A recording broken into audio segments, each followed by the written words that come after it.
break the hold.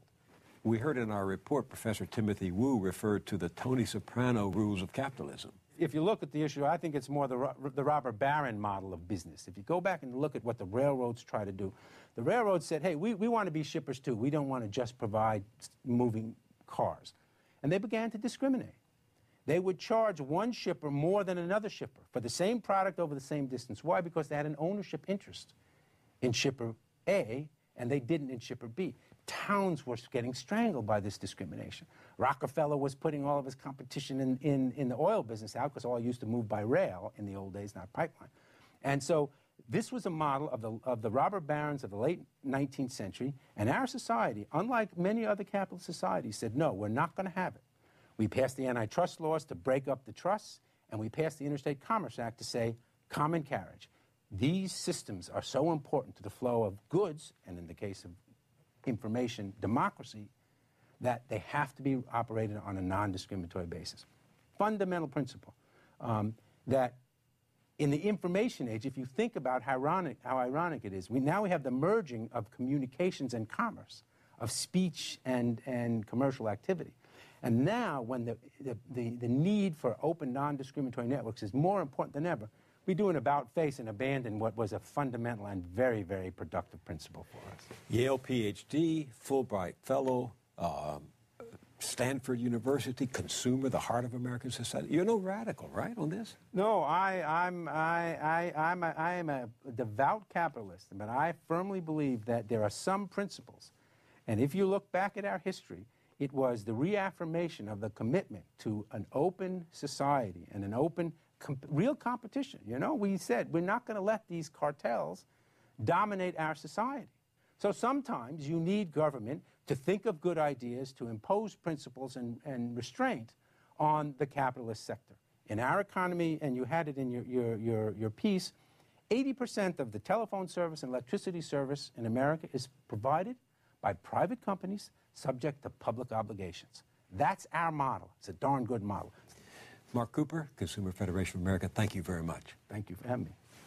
As you just heard, the heart of this debate is whether the concentration of media ownership serves democracy, diversity, and the First Amendment.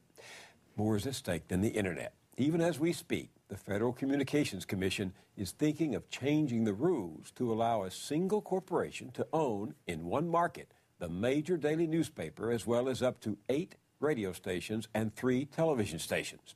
And with the coming of digital broadcasting that enables one station to broadcast several signals, it's conceivable that a dozen or more television channels in one city could be controlled by one company.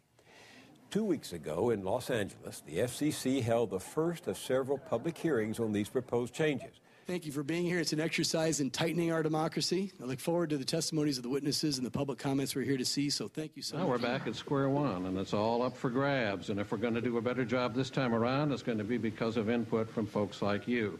The big turnout included many folks from LA's creative community who said that media conglomeration is stifling local coverage of the news and the diversity of opinion and voices.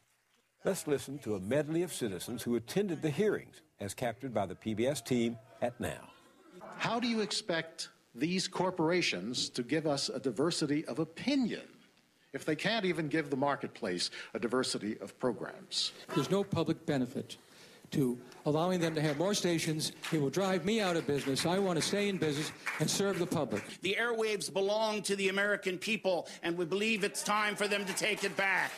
We must ask the question, is American radio better today than it was 10 years ago? That was the answer.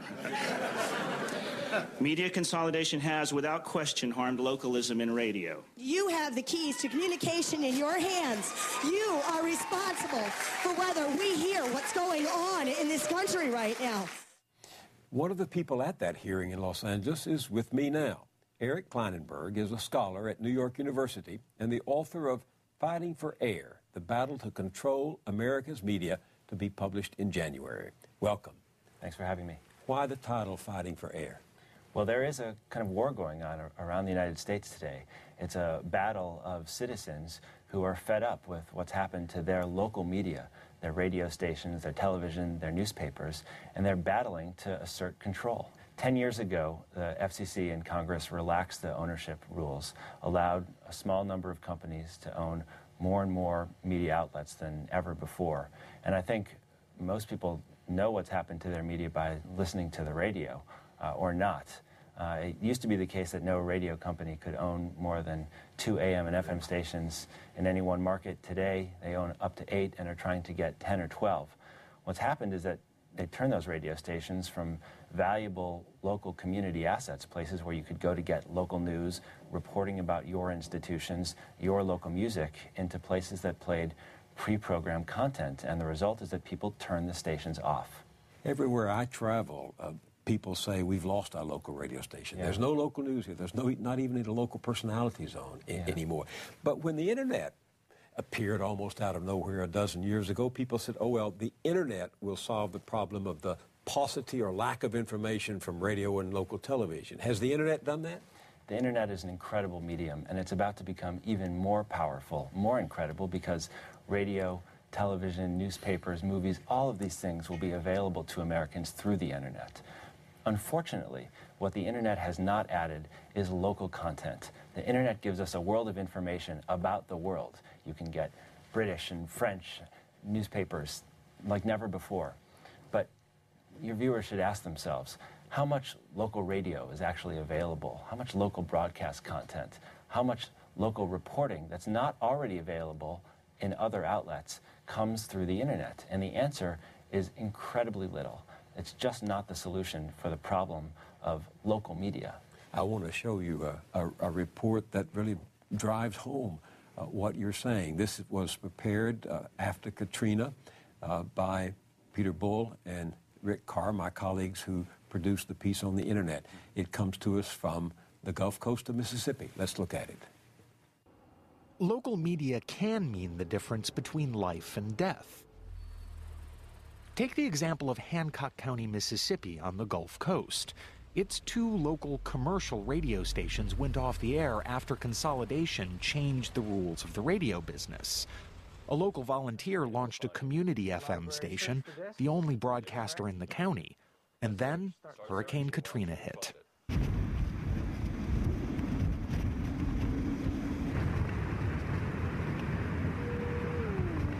This is WQRZ LP 103.5 FM.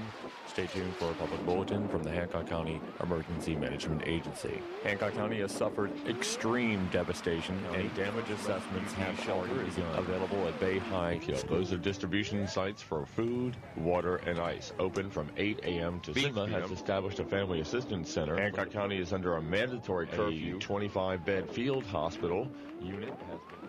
Radio works because in an emergency such as Katrina, people didn't have power. They didn't have portable televisions. Television could not do the job. Radio, almost everyone has a car radio that works. It was here, 60 miles east of New Orleans, that the most intense part of Katrina made landfall on August 29, 2005.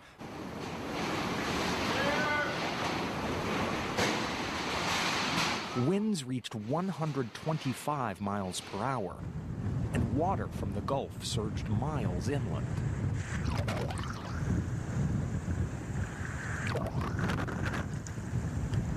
Our number one goal was to make sure that it doesn't matter what programming you run, we're just waiting for the emergency.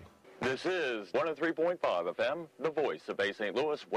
Bryce Phillips is chief engineer, general manager, and pretty much everything else for WQRZ, a nonprofit low-power FM community radio station that serves the small towns along the Hancock County coast. That's what this station is designed to do, was to be 24/7, and we were going to build it to where it was survivable by any natural disaster, especially hurricane.